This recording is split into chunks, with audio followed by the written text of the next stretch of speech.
tassa bhagavato arahato samma sambuddhassa. Namo tassa bhagavato arahato samma sambuddhassa.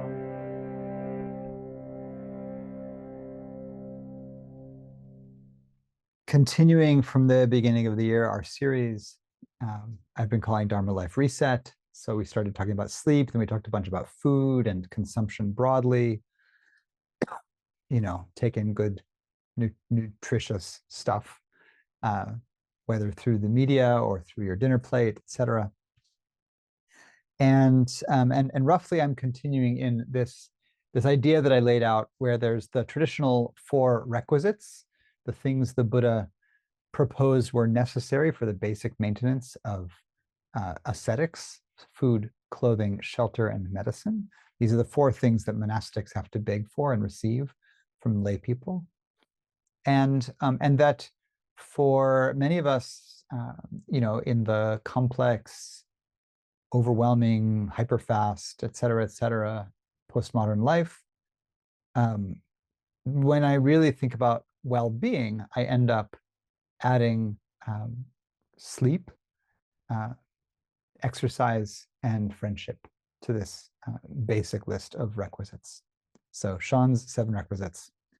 And so, and in a sense, I think of these as, like, sleep particularly, super important for almost everyone I know. Not just important, like, yes, it's important to get sleep, but important in the sense of, like, really good to give attention to, that we can forget about it, we can take it for granted, we can do it poorly, poorly for our health and energy and well-being, and even be valorized for doing so, for working extra long hours, or for staying up super late partying, or even being a parent and suffering sleeplessness. And everyone's compassionate, but there's still a sort of, like, you're heroic at the same time. And so worth just giving our attention to, and really as almost perhaps the most important foundation for strong meditation ability to deactivate in the nervous system and come to a deeper ease, being well rested. And of course, the symptoms of ADHD correlating very closely to the symptoms of sleep deprivation, right? Some studies think that the lion's share of attention challenges in young people, particularly through the teenage years, may be more due to sleep deprivation than anything else, chemical or biological, in the body and brain. So some studies on just starting high school an hour later, and performance improves, behavior improves, happiness improves, all of these things. So sleep. And so then the next one of the new things that I want to add in is exercise. And in a way, for a very traditional culture, for monastics who are either walking from place to place a lot and doing physical labor as part of taking care of themselves in their monasteries, the Buddha didn't need to include exercise, I think, in his requisites. It's not part of the Eightfold Path, either for the Buddha or for Patanjali, even though the modern yoga folks use Patanjali's Eightfold Path as their guide. There's no exercise in it either. It's only really in the modern period, with the end of physical labor, that exercise, as a thing that you just do because it's healthy, comes into existence. So I want to talk about a few kinds of right or wise movement. I'll just call it movement broadly, caring for the physical body through attending to some of these different areas. So I'll talk a little bit about strength. We'll talk a little bit about mobility, and about endurance, essentially strength, flexibility, and cardio, as 3 types of exercise. And I'm tempted to, I want to, I will, here I am, adding a fourth, which is the aesthetic. So, that's like, do your strength workout, do your yoga, do some cardio in whatever way, and dance. So I'll leave the aesthetic there at the end, but we'll have to say it because there is actually something about moving the body in a way that creates the perception of beauty that is part of a kind of vibrance. And maybe this is slightly higher up on Maslow's pyramid, but whatever. Of course, we're going to call beauty a requisite for well-being. So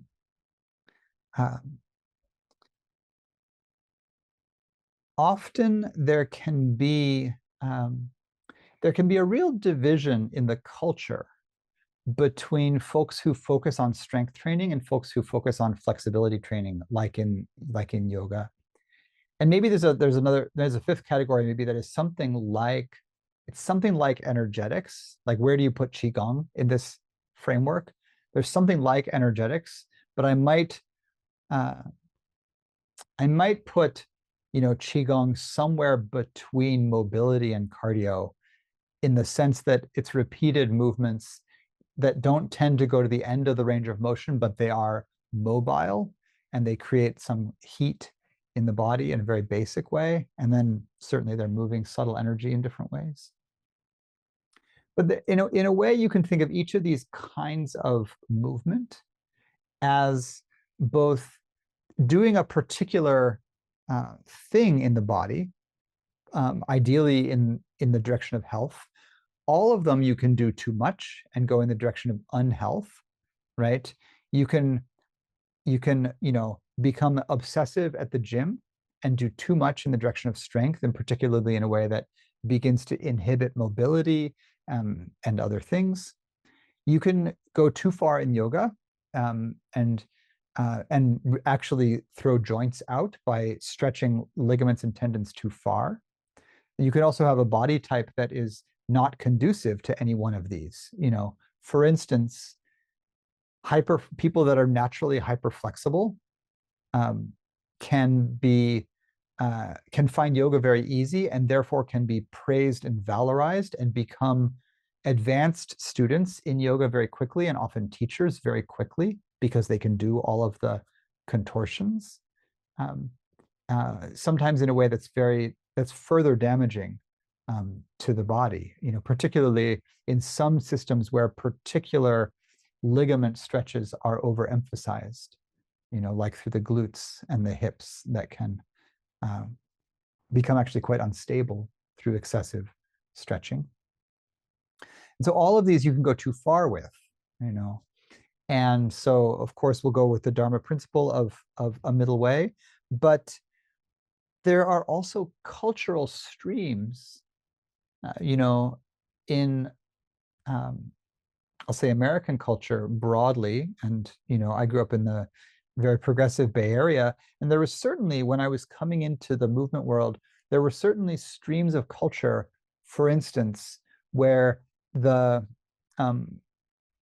people who focused on a strength workout, like weightlifting, and the people who focused on a flexibility workout that was spiritualized, yoga, were not just focusing on different types of exercise, but actually were living in entirely different subcultures with different music, different, kinds of praying, different kinds of activity.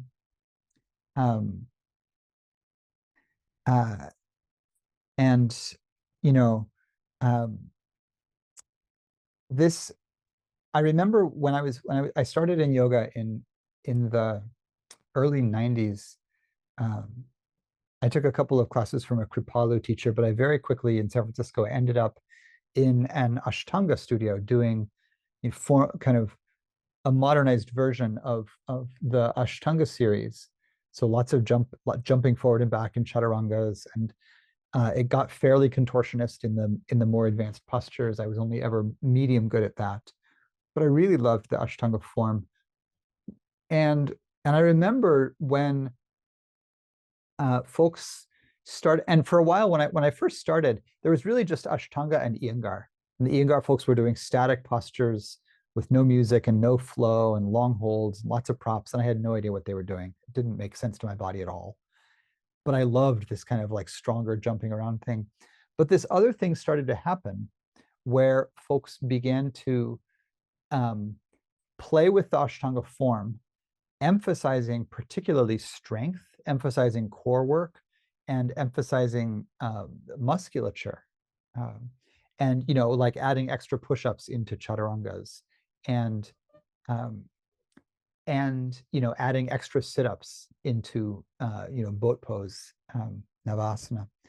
And I remember absorbing what I think was a common feeling in some parts of the yoga world, that there was something wrong about this, and that like the power yoga people were somehow doing a mashup of something that felt very Western, kind of macho, with this like spiritualized Indian stretching thing. And over the years, this actually slowly bifurcated until, maybe 10 or 15 years ago, there was a whole kind of disruption in the yoga world. Things started to really fragment into lots and lots of different styles. Maybe more like 20 years ago, even, this was really happening already.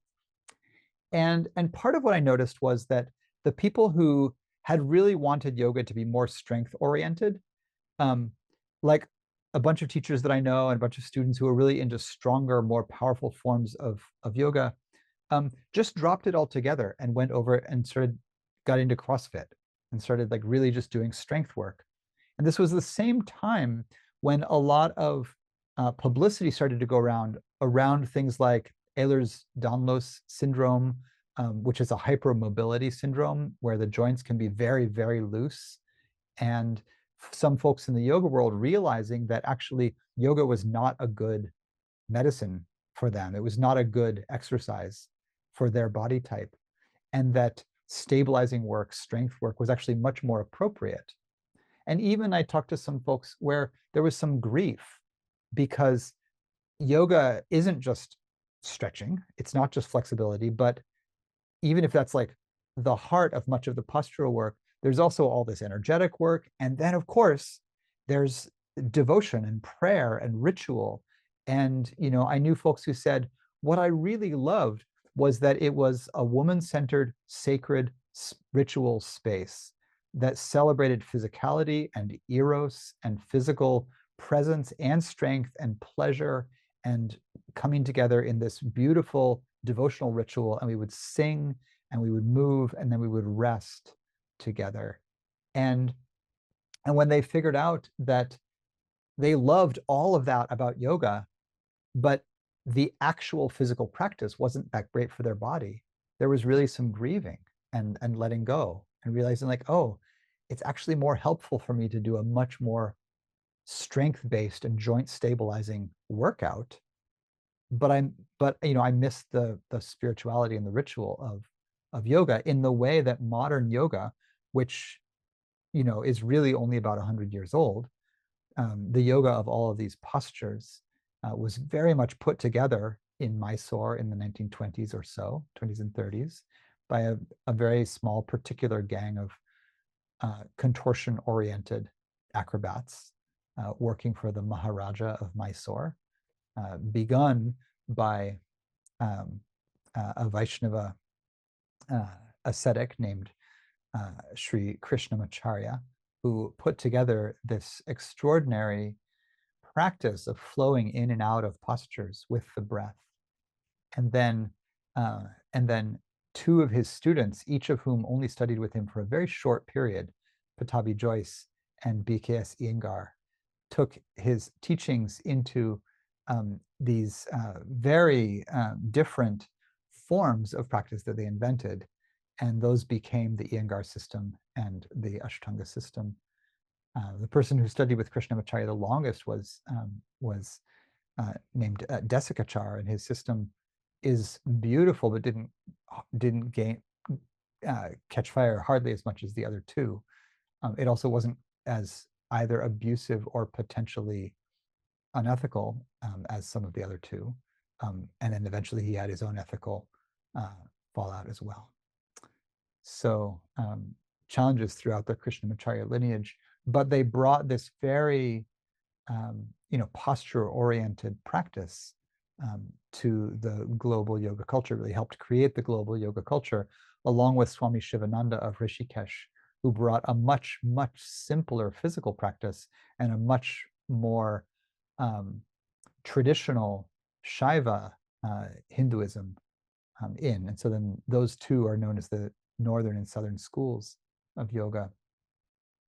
And so as as physical practice, right, yoga has a mix of stretch and strength, but I think it's helpful if we're thinking about exercise to think critically and with discernment about our own body. What are the kinds of exercise that are helpful for my body, and particularly at this phase in my life, right? Like in my 20s, and I was dancing all the time. Yoga was wonderful, and the mix of stretch and cardio and a bit of strength that was happening in yoga was really great for my body then. And to include the beauty, I actually really loved the choreography of the Ashtanga form, and just the practice eventually, even after I left the primary series, I left the specific series that Pattabhi Jois created. The joy of stitching together these shapes in an intuitive choreography still is quite delightful to me. But it also came to be over many years that I too found that other forms of support were needed for my body as I entered middle age, and particularly, I'm in my 50s now, and I can really feel like the loss of muscle tone that's been happening over the last decade, 15 years. And so then I've taken up strength training far more than I ever did in my 20s and 30s. And it never felt appropriate then, besides the cultural split. I did one CrossFit class, when it first was around, and I was like, I hate this. And I never went back. I think actually what I hated was the social competitive aspect, where they would like count up how many pull-ups you had done and write it on the board, and then you're sort of, all the people around, you're kind of like sort of competing against each other to do more of this or that thing. And I was like, that's not fun at all. That's just me. Some people love it. But I've tried to be responsive to, the kind of support for a body to feel well that my body needs as it has gone through its various changes. So there's mobility oriented practices, so not just yoga and not just the mobility aspect of yoga, but there's range of motion practices in a lot of different ways, right? There's qigong practices.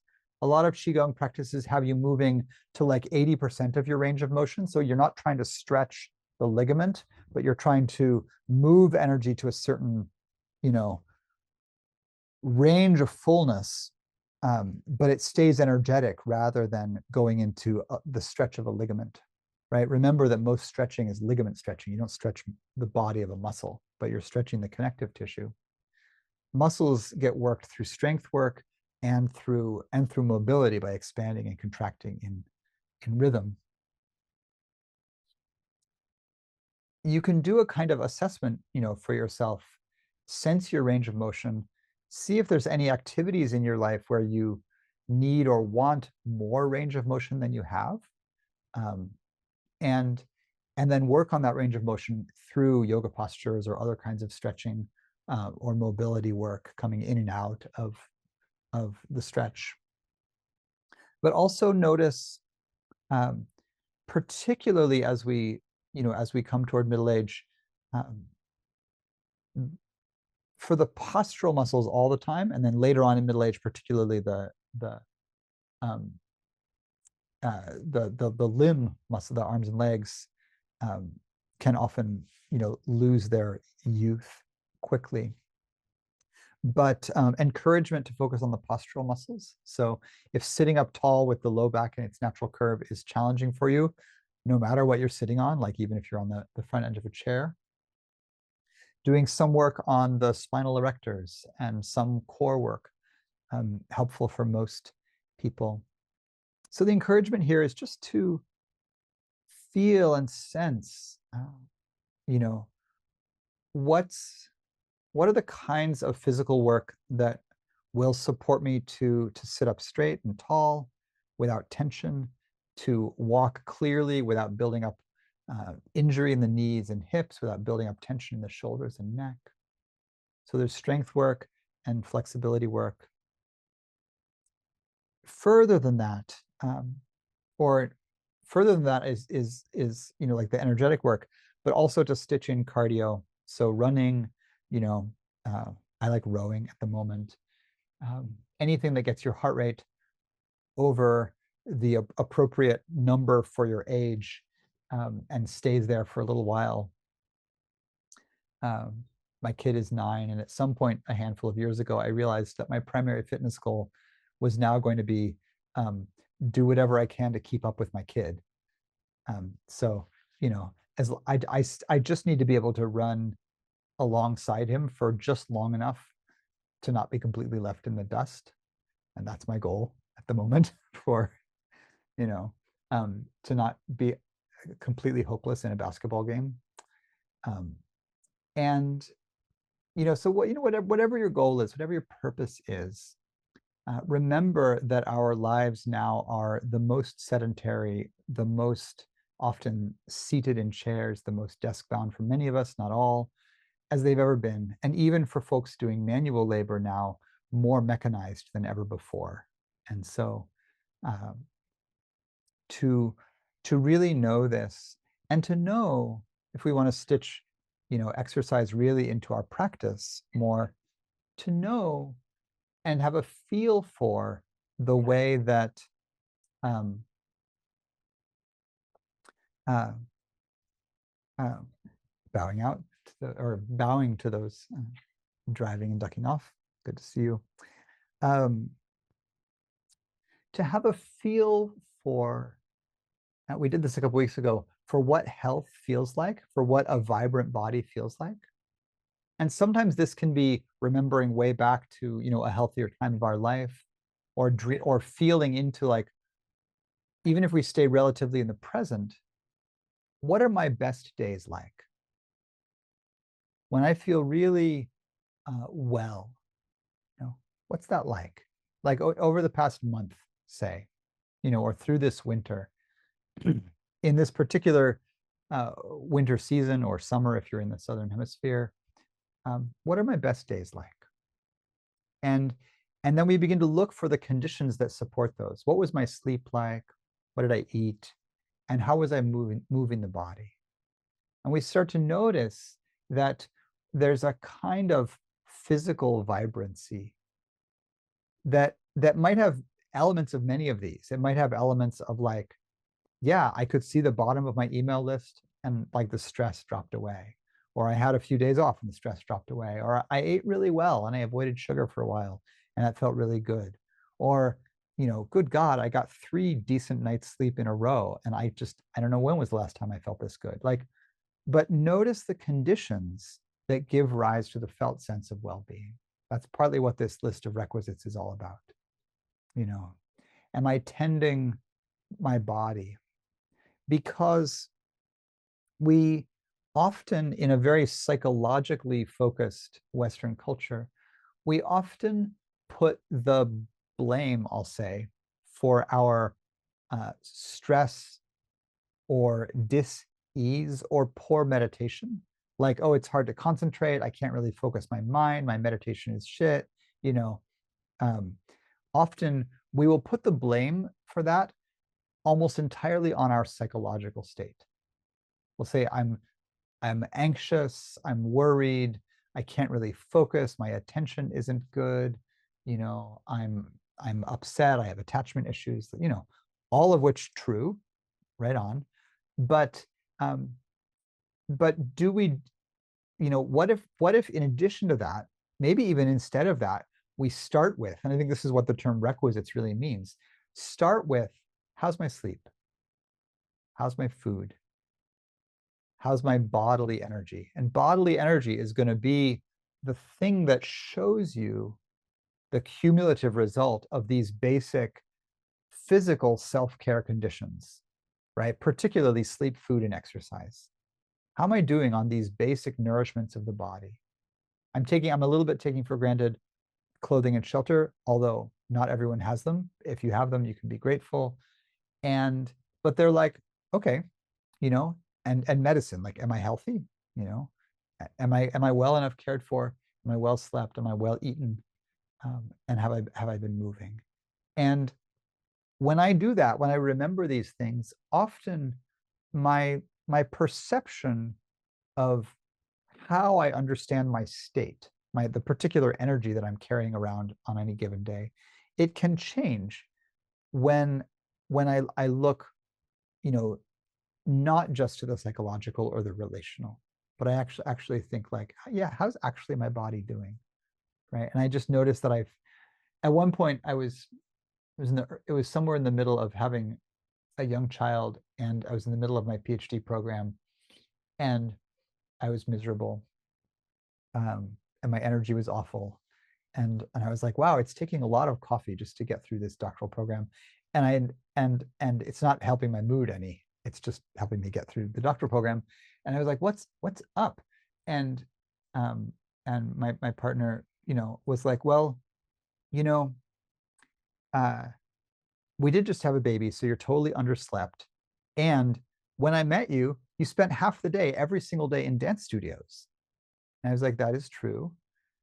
I was like, and by the way, when I was doing that, I'm fortunate enough to be old enough that I spent my 20s and 30s largely, not just like mostly in dance studios and yoga studios, but I didn't have a computer or the internet or a phone.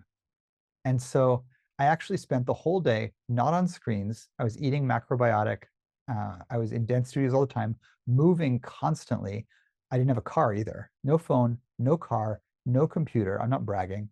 I am bragging a little bit. It was delightful. It was so pleasurable. I can't even tell you. I lived in the Mission in San Francisco, and everything I did was like physical, you know?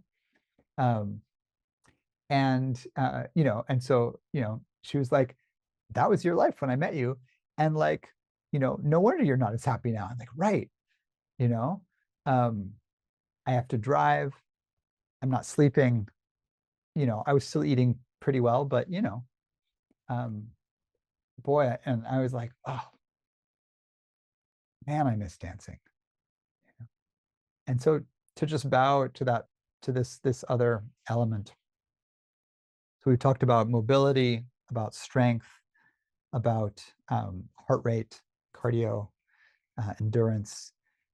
You know, basically do a bit of all of these things. It helps. Find what you like. It really helps to like it. Like forcing yourself to do some particular thing, um, it doesn't last for very long. So if you can figure out, if you can find a yoga studio that you like, that you're not just forcing yourself to, if you can find a gym that you like, that you can find a running path that you like, that you feel safe on, that you enjoy being on, you know. Um, and just a word about dancing that, you know, my friends teased me a while back. We were partying, just hanging out in somebody's house at night, lounging around, and and they started doing a like imitate somebody else in the group dancing. They're like, okay, I'm going to dance like such and such, and they would, because we've all gone out dancing with each other at various raves and things, and so one person was like, oh yeah, I'm going to be them, and they would sort of put on their dance, and it was very sweet. And someone said, okay, I'm going to be Sean, and they did this imitation of my dance, and I was at first like, no, that's totally not me. And then I was like, oh, that's totally me. That's exactly what I do. And and it and it was a little bit like, you know, I was simultaneously doing like mobility cardio on the dance floor. I'm sort of running, I'm sort of swinging my joints around, but I'm doing all these, like, I'm actually just trying to mobilize and get my heart rate up. And then every once in a while I'll do some sort of beautiful gesture, and like that's the little aesthetic, like glitter sprinkled on the top. Um, I'm not the most stylish dancer, but I love the energy of it. And there's a way that there is something to not just moving the body because it's healthy, because it's functional, um, because it makes for better meditation, because your energy is better, but actually that there's something beautiful about bodies, and there's something beautiful about about gestures that have some kind of idiosyncratic meaning, um, besides their strong or mobile or whatever quality. And so whatever that is for you, you know, whatever your flavor of move the body in a way that feels good, um, and uh, when my friends imitated my dancing, they were a little bit like, they were a little bit like, this is Sean's dancing. It's totally not groovy, but we love you anyway. And I said, I dance like nobody's watching. And one of my friends was like, yeah, but we are. So like, okay, I love you too. That's fine, you know. Um, and and I don't, if you need to dance like nobody's watching, which I sometimes do, then please do that. But you know, but also like dance like your friends are watching, because it's beautiful to be seen, and it's beautiful to see folks you love happy. And I think movement and exercise and living well in the body, um, is really one of the most basic uh, conditions for happiness that I know of. So in the immortal words of whatever that crazy frog was that my kid was singing obsessively 2 years ago, I like to move it, move it. I like to move it, move it. She likes to move it, move it. He likes to move it, move it. And then we were singing that yesterday or today or something like that. And I was like, I like that song. That song really does it for me. It just says it kind of straight up for me. So, all right. Nobody ever, I know, I guarantee you nobody's ever quoted that song in a Dharma talk before. So there you go. You heard it here first. Now, blessings, move the body. Uh, we'll continue. We'll continue with our requisites next week. So, hi. I hope this material has been helpful for your practice. If you are moved to support my work and the community that has gathered around this stream of practice, you can do so. There are donation links in the description, and subscribing helps the channel. So thank you for your support as we grow this Dhamma offering, and I wish all the best to you. Feel free to comment and ask questions below, and I'll answer them if I can. See you.